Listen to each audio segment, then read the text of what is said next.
जे आपल्या हृदयाला स्पर्श करून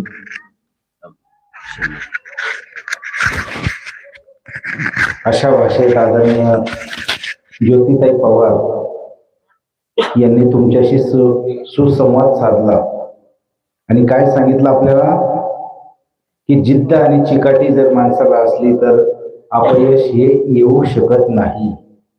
आणि जर आपण यशस्वी होत गेलो तर आपल्या मनामध्ये असे अविचार येऊ शकता का?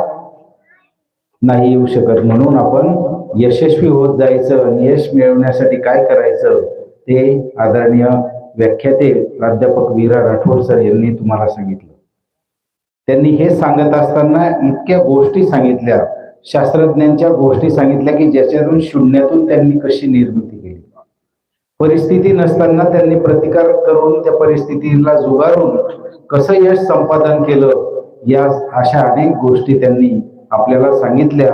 आणि विशेष म्हणजे आपल्याला हृदयापर्यंत पोहोचणारी भाषा ती म्हणजे आपली मातृभाषा आणि ती म्हणजे आपली गोडमाठी भाषा. तिच्यातून तुम्हाला सांगितलं पालकांचं आणि विद्यार्थ्यांचं आणि इथे उपस्थित असलेल्या सर्व शिक्षक बंधूंच्या हृदयापर्यंत त्यांची भाषा पोहोचली.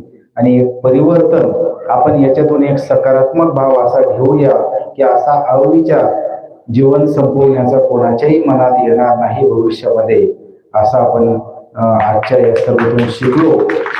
असाच स्नेहभाव आमच्या विद्यालयाप्रती आणि आमच्या गावाप्रती आपण नेहमी ठेवावा सर ताई, अशी मी अपेक्षा व्यक्त करतो. आणि तुम्ही आपण जो वेळात वेळ काढून आमच्या आमंत्रणाला मान दिला, आमचा जो विषय होता, आमच्या मनामध्ये जी तळमळ होती ती तुम्ही समजून घेतली आणि पटकन आम्हाला होकार दिला आणि त्या विषयाला अनुसरून आमचं मन परिवर्तन करण्याचा अतिशय यशस्वी असा प्रयत्न केला.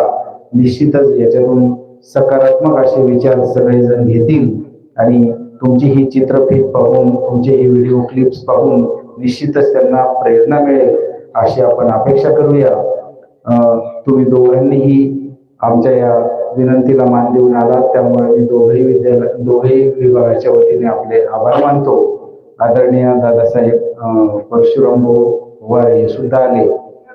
सगळ्यात महत्वाचं म्हणजे आदरणीय उल्लेखनीय गोष्ट अशी आहे की आमचे आदरणीय एस.एन. राठोड सर RSP विभाग प्रमुख, अशा काही गोष्टी त्यांना व्हॉट्सअपच्या संपर्काच्या माध्यमातून पटकन कळत असतात आणि लगेच ते अशी ही दुःखद घटना काही कळली, सुखद काही कळाली, कोणाचं अपॉइंटमेंट झाली, कुठे यश संपादन केलं, कोणाचा नंबर प्राप्त झाला, तर अशा काही गोष्टी त्यांना पटकन कळतात आणि ते लगेच ग्रुपला टाकत असतात. पण आनंदाची गोष्ट असेल तर आनंद होतो, परंतु दुःखदायक क्लेशदायक अशी जर गोष्ट असेल तर सरांना खूप वेदना होतात. आणि मग सर, मुख्याध्यापक सर, पर्यवेक्षक सर, मुख्याध्यापिका मॅडम असतील, सर्व शिक्षक असतील, त्यांच्याही अंतर्मनाला वेदना होतात की कोणाच्याही परिवारातलं दुःख असेल परंतु तो आपल्या शाळेशी निगडीत असलेला विद्यार्थी आहे, माझी विद्यार्थी आहे, तर निश्चितच त्याला मनाला क्लेश होतो, दुःख होतं आणि याच्यातून आपल्याला भविष्यासाठी काय करता येईल असा नेहमीच सगळेजण विचार करत असतात. आणि त्याच्यातून हा विचार पुढे आला की आपण एक प्रबोधन करूया पालकांचं, आणि म्हणून आजचं हे व्याख्यान आम्ही सर्वांनी आयोजित केलेलं होतं. तर सरांच्या या विचाराला आपण सलाम करूया आणि असेच व्याख्यान आपण वेगवेगळ्या विषयांवरती प्रबोधन करण्यासाठी घेत राहू. तर पुन्हा एकदा आपले सर्वांचे पुनश्च एकदा आभार मानतो. माननीय मुख्याध्यापकांनी आजच्या कार्यक्रमाचं अध्यक्षस्थान स्वीकारलं, त्यांचेही मी आभार व्यक्त करतो. एस.एन. राठोड सरांनी कल्पकता पुढे आणून हे व्याख्यान आयोजित केलं, त्यांचेही आभार मानतो. आणि आपण सर्वांनी एवढा वेळ दिला त्या सर्व पालकांचा आणि विद्यार्थ्यांचेही आभार मानतो. आणि आजचा कार्यक्रम अध्यक्षांच्या परवानगीने संपला असं जाहीर करतो. धन्यवाद. आपण मध्ये बसून घेऊ. तुम्ही बसलेले बंद केलं ते तुम्ही गोळा करायचं आणि इथं आणून द्यायचं. मोठे मुलं 5-6 मुलं आणि ते कार्पेट बाकीच्या उठायचं, आपापल्या रूम मध्ये जाऊ, मोठ्या मुलांनी जाऊ, विद्या कार्पेट जमा करून मध्ये टाकायचं. समाजाकडे 1-2 मुलांना हे स्पीकर वगैरे आवडलं